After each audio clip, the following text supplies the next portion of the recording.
여러분 안녕하십니까? 박용의 뉴스라이브 문을 엽니다. 절기상 입추지만 가을 느낌은 전혀 받을 수 없습니다. 한여름 속 맹위가 계속되는 가운데 지역 이슈들에 대한 주민들의 목소리도 뜨겁습니다.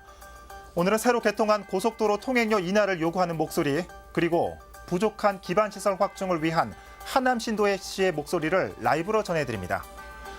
8월 7일 박용의 뉴스라이브 지금부터 시작합니다. 오늘의 헤드라인입니다. 구리포천 고속도로 통행료 인하 촉구에 서울시 자치단체들도 동참했지만 시행사 측은 요금 인하는 없다는 입장입니다. 하남시가 수영장 확장에 나섭니다. 늘어나는 인구에 맞춰 공공시설물을 확충하라는 목소리도 높아지고 있습니다. 송파구 잠실의 한 놀이공원에서 놀이기구가 멈추는 사고가 발생해 이용객 70여 명이 3시간 만에 구조됐습니다.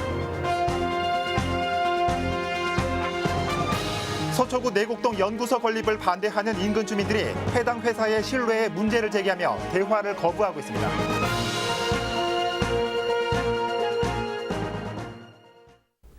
구리시와 포천시를 잇는 민자고속도로가 개통한 지 한 달이 조금 넘었습니다. 그런데 이곳에 통행요금이 비싸다는 주장이 계속되고 있습니다. 급기야는 이 고속도로가 지나는 서울시 자치구도 인하 요구에 동참했습니다. 현장에 나가 있는 취재기자 연결해 자세한 내용 살펴봅니다. 오신영 기자. 네, 저는 구리 포천 간 고속도로가 보이는 중랑 IC 인근에 나와 있습니다. 네, 오 기자, 이 구리 포천 고속도로 이 개통 때부터 기대를 많이 모았었죠? 네, 그렇습니다. 이곳은 지난 6월 30일에 개통을 했습니다. 오늘로 개통한 지 한 달이 조금 넘었는데요. 구리 암사대교에서 중랑을 거쳐 남양주, 의정부, 포천시까지 총 50.6km 구간입니다. 예. 개통 전에 구리에서 포천까지가 1시간이 소요되던 시간이 절반으로 줄어들었고요. 예. 또 말씀하신 대로 기대를 한몸에 받았는데 그 이유는 강남권과 경기 북부의 접근성이 좋고 물류비 절감과 기업 유치에도 효과가 있을 거라는 기대감이 있었기 때문입니다. 예. 자, 지금 오 기자 말로만 들으면 이용이 굉장히 편리할 것 같은데 최근 이 고속도로가 지나는 자치단체들이 통행료가 비싸다며 인하를 여전히 촉구하고 있다고요.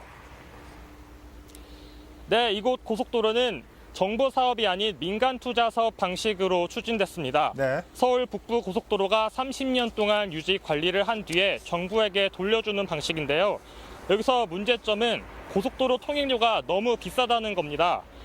현재 구리에서 포천까지 통행요금은 3,800원인데 예. 정부는 2010년 협약 시에 도로공사와 비슷한 수준인 2,847원으로 검토한 바 있습니다. 예. 그런데 고속도로를 개통하다 보니 통행요금이 1,000원 정도 차이가 나서 이 도로를 지나는 지자체들에서 통행요금 인하를 요구하고 나선 겁니다. 예. 자, 이 구리 포천 고속도로 이 개통 전부터 이 구리시와 포천 쪽에서 통행료가 비싸다 이런 말이 계속 대기돼 왔었는데 이제는 서울시 자치구도 동참했다고요. 이 지자체에서 요구하는 건 어떤 내용이죠? 네, 먼저 문제를 제기한 건 포천시입니다. 네. 그 뒤로 구리, 남양주, 의정부시가 통행료 인하를 요구하고 나섰는데요. 예. 이곳 중랑 IC도 경기 북부권과 연결되는 곳이다 보니 최근 서울시 의회에서도 문제를 제기한 바 있습니다. 먼저 예. 각 지자체들이 요구하는 건 한국도로공사 구간과 비슷한 수준으로 요금을 조정하라는 겁니다. 네. 또 출근과 퇴근 시간에도 통행료를 절반 수준 이하로 조정하라는 내용도 담고 있습니다. 예. 자, 그렇다면 시행사죠. 이 서울 북부 고속도로의 입장은 어떻습니까? 네, 서울 북부 고속도로 측은 통행료 인하를 전혀 고려하지 않고 있다는 입장입니다. 예. 이곳 통행료 요금이 비싼 이유는 부가세 10%가 붙었기 때문인데요. 세금을 빼면 도로공사의 요금과 같은 수준이라는 겁니다. 또 국토교통부가 최근 13년 동안 정한 물가 상승률이 135%인데 도로공사는 정부 정책에 따라 20%만 제한적으로 인상했다는 겁니다. 예. 결국 민간 투자 사업으로 진행된 공사기 때문에 통행요금이 비쌀 수밖에 없다는 구조라는 겁니다. 네. 그리고 각 지자체들이 내년 지방선거를 앞두고 통행료 인하 문제를 꺼내들고 나오는 것 아니냐는 불만 섞인 목소리가 나오는 것으로도 알려졌습니다. 예. 지금까지 구리 포천 간 고속도로에서 전해드렸습니다. 네, 오신영 기자였습니다. 자, 요즘 이 서울 외곽순환고속도로 북부 구간 통행료 인하 움직임이 일고 있죠. 이렇게 가시화되기까지 꼭 10년이 걸렸는데 구리포천 고속도로 얼마나 오랜 시간이 걸릴지 좀 관심을 가지고 지켜봐야 할 것 같습니다. 자, 구리포천 고속도로 중랑 IC 연결해봤습니다.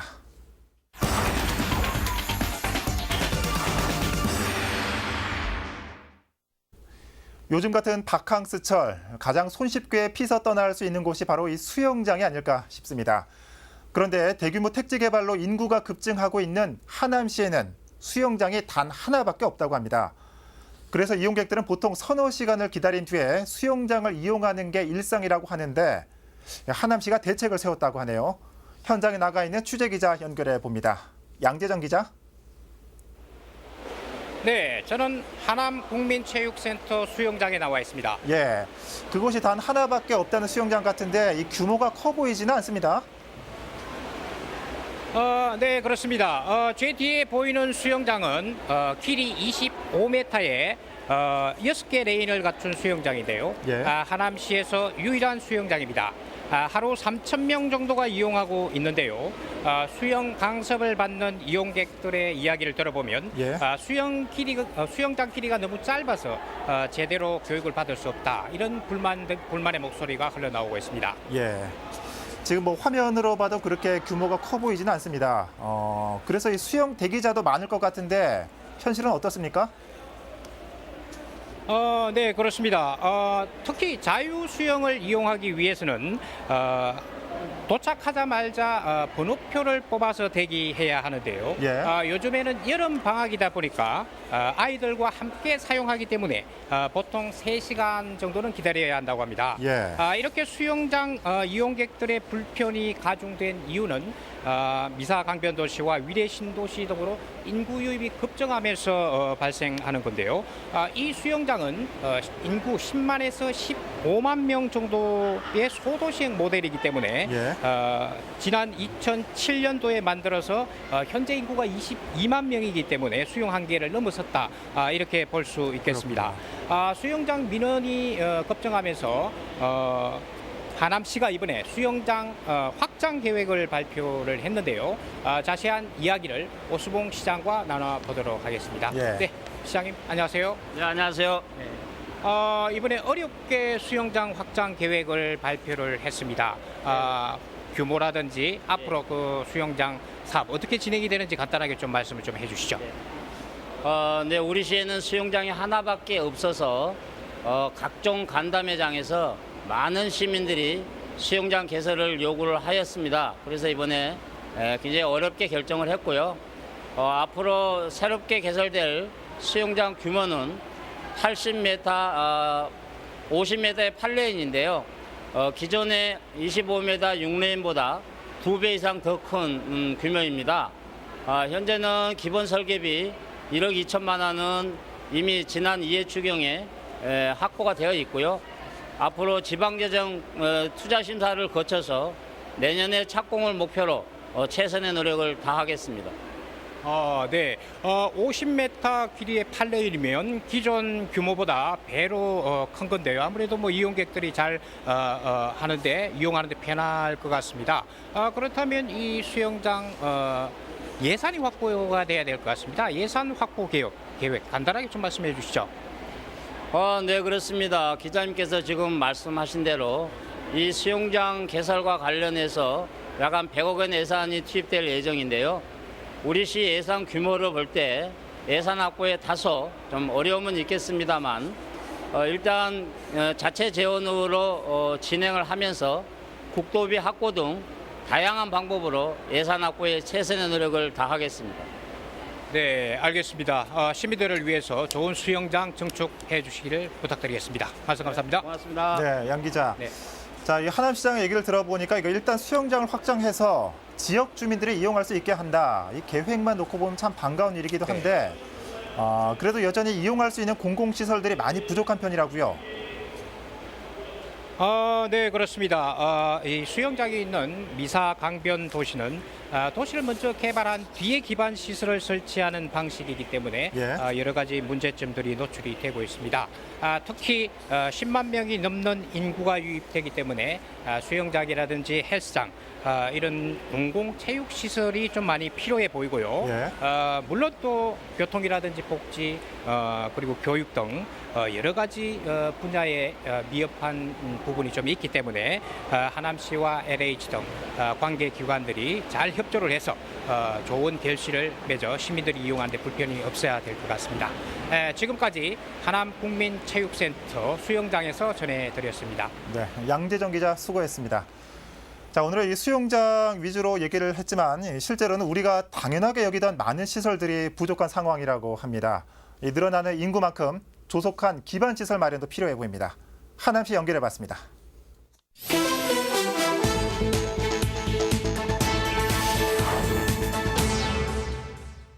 수십 명이 놀이기구에서 구조를 기다립니다.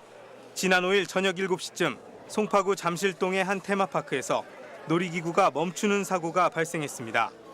테마파크 지하 3층에 위치한 이 놀이기구는 운행을 하던 도중 갑자기 멈춰 놀이기구에 탑승한 이용객 70명이 고립됐습니다. 다행히 인명피해는 없었고 이용객들은 3시간 만에 전원 구조됐습니다. 어제 오후 4시쯤 종로구 누상동의 한 주택가에서 마을버스가 주차된 차량 4대와 전봇대를 들이받는 사고가 발생했습니다.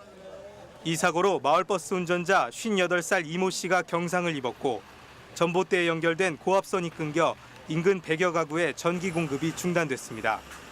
경찰과 소방당국은 마을버스가 제동장치 고장으로 속도를 줄이지 못해 사고가 난 것으로 보고 있습니다. 어제 오전 11시쯤 금천구 가산동의 아웃렛 매장 의류창고 난간에서 화재가 발생했습니다.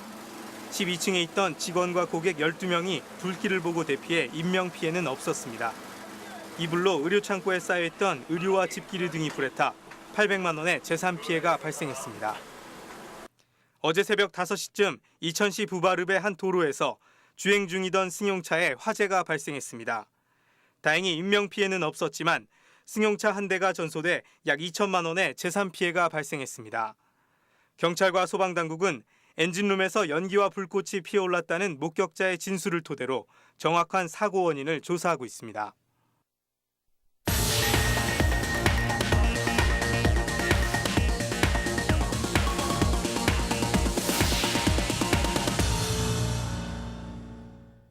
서초구 내곡동의 연구소 건립을 반대하는 지역 주민들이 한국콜마홀딩스와의 만남을 거부하고 있습니다. 그동안 여러 차례 설명회가 열렸는데 주민들은 콜마 측이 연구소 규모에 대해 이랬다 저랬다 말바꾸기를 했다며 신뢰에 문제를 제기하고 있습니다. 이재용 기자입니다. 지난 5월 26일에 열린 한국콜마통합기술원의 네 번째 주민설명회 영상입니다. 연구소의 층별 배치도를 놓고 연구실이 위치한 층의 사실 여부를 확인하는 공방이 벌어졌습니다. 그때는 제가 2층, 3층, 4층에 연구실이 있다고 그 자료화했었고요. 그때 기억이 잘못되신 거예요. 한국콜마홀딩스와 지역 주민 간의 주장이 엇갈리는 사이 최여정 서울시 의원이 이전 설명회에서 공개된 연구소의 층별 배치도를 제시했습니다. 배치도에 표기된 연구실의 위치는 2층과 3층. 하지만 4차 설명회에선 연구실 위치가 1층부터 5층까지로 바뀐 겁니다. 한국콜마홀딩스는 바로 잘못을 인정했습니다. 제가 착각했네요. 2, 3층이었는데 제가 자료를 저번에 잘못 만든 거고 저번 설명회 때 그거는 제가 사과를 드리고요. 내곡콜마 반대 비상대책위원회는 한국콜마홀딩스가 주민들을 속였다는 입장입니다. 때문에 4차 설명회 이후부터 현재까지 한국콜마홀딩스와의 만남은 모두 거절했습니다. 여기 주민들하고 좀 만나게 해달라고 하는데 저희가 그 얘기를 했어요. 우리 말 바꾸고 이런 게 다 진실성을 잃어버리고 신뢰를 잃어버렸기 때문에 그런 부분에서 너희들을 만나기 싫다라고 그랬죠. 한국콜마홀딩스는 신뢰를 회복하기 위해 최선을 다하고 있다고 밝혔습니다. 지난달 28일에 열린 5번째 설명회에는 윤동환 회장이 직접 나서기도 했습니다. 신뢰 회복, 소통 이런 부분에 대해서 저희는 최선을 다하고 있어요. 회장님께서 나서셔가지고 주민들을 직접 만나셨고 그 자리에서 주민들이 궁금해하시는 사항들에 대해서 저희 회장님께서 일일이 다 답변을 다 하셨거든요. 신뢰 문제로 콜마 측과 만남을 거부하는 내곡 콜마 반대 비상대책위원회. 양측의 입장차는 평행선을 달리고 있습니다. 딜라이브 서울 경기 케이블 TV 이재용입니다. 강남구 개포 사동에서는 2년 전부터 골목 상권 소개와 각종 생활 정보를 살펴볼 수 있는 웹사이트를 운영하고 있습니다. 최근 상가와 주민들이 자유롭게 참여하고 이 각종 정책 정보를 공유할 수 있도록 새 단장을 마쳤습니다. 지혁배 기자입니다.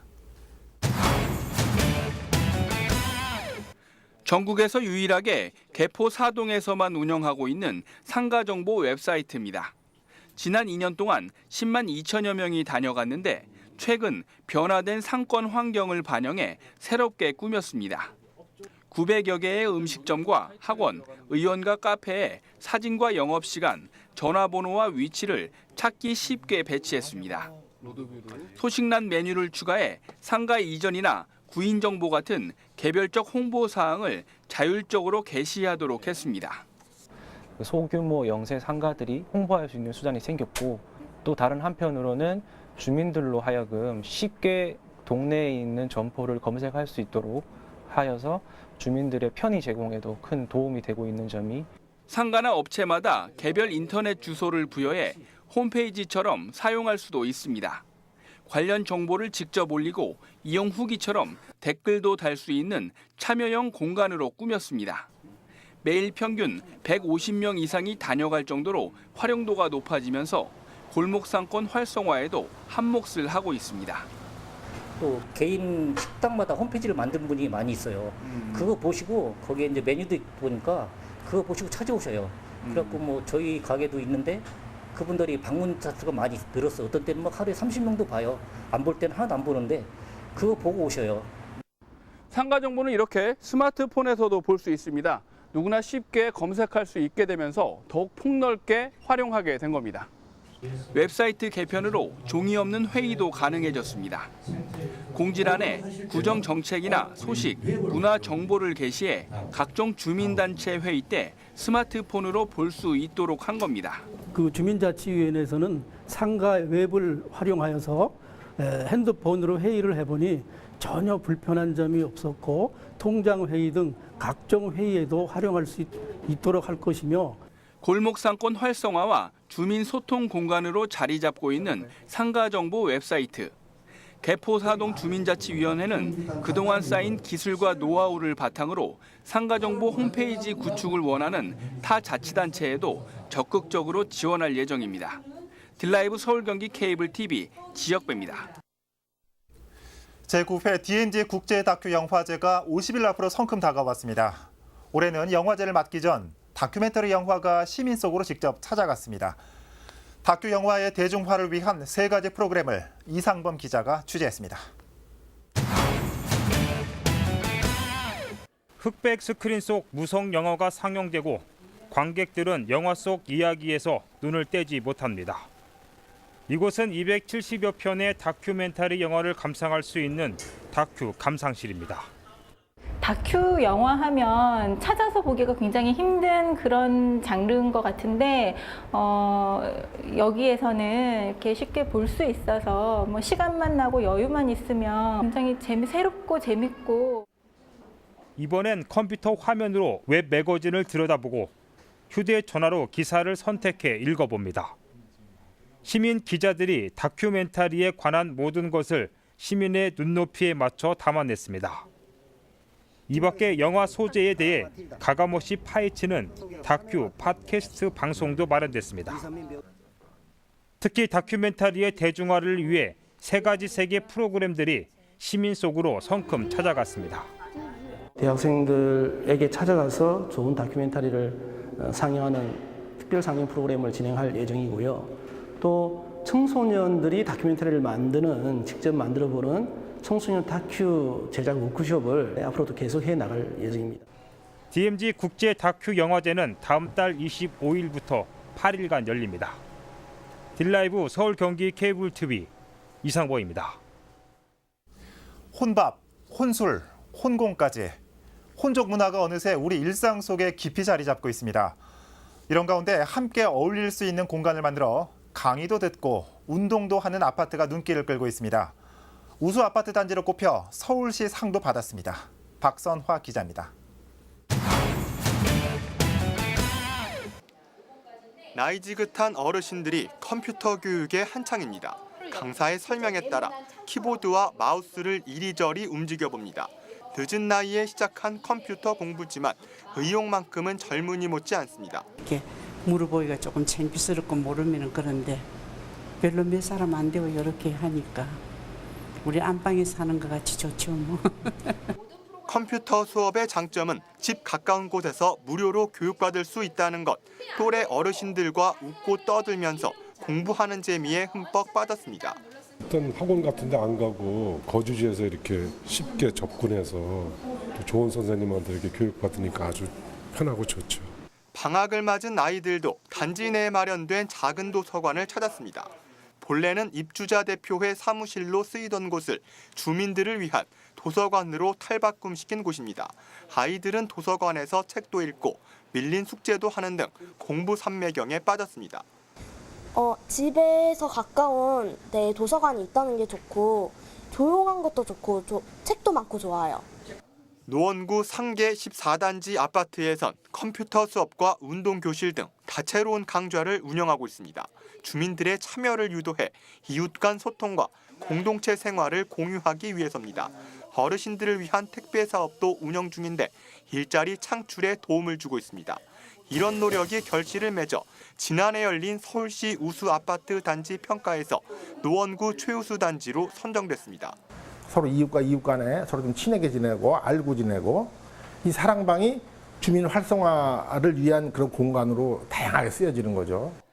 개인주의 팽배로 이웃 간 대면하는 일이 더욱 힘들어진 요즘 노원구 아파트에선 주민이 함께하는 프로그램을 통해 공동체 생활을 복원하는 데 힘을 쏟고 있습니다.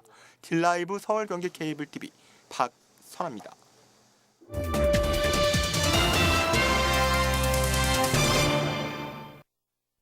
오늘 전해드린 구리 포천 간 고속도로 통행료 인하 논란. 이 대규모 국제사업에 민자 운영 방식이 자리를 잡으며 비싼 통행료 문제가 자주 거론되고 있죠.